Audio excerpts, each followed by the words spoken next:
واخيرا يا اسكندرانيه تم الغاء اشاره سيدي بشر. تمام.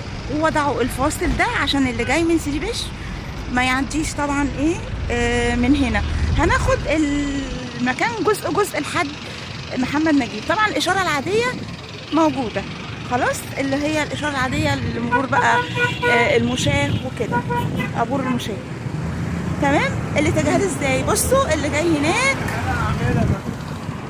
اهو، اللي جاي هناك من شارع مسجد سيدي بشر، شايفين المشروع بيخش اهو خلف مسجد رمضان.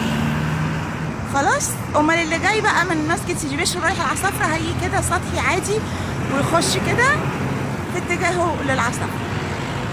تمام. واللي جاي من العصافرة مباشرة كده. خلاص. يبقى اللي رايح المنشية مش هيعدي تقاطع سيدي بشر ده خالص. شايفين الدنيا رايقة ازاي اهو، قفلوها لهم عشان النهارده لسه اول يوم لغلق الاشاره. يبقى اللي جاي من شارع مسجد سيدي بشر في اتجاه العصافره و45 هيجي عادي كده ويخش يسارا في اتجاه العصافره و45 والمنتزه وما الى ذلك. لكن اللي رايح المنشيه من خلف فندق رمادة اللي هو شارع خالد بن وليد، هنروح هناك واوريكم عند خالد بن وليد ويطلع من تحت كوبري محمد نجيب. اخيرا اخيرا تاريخ لا ينسى 5/11/2025.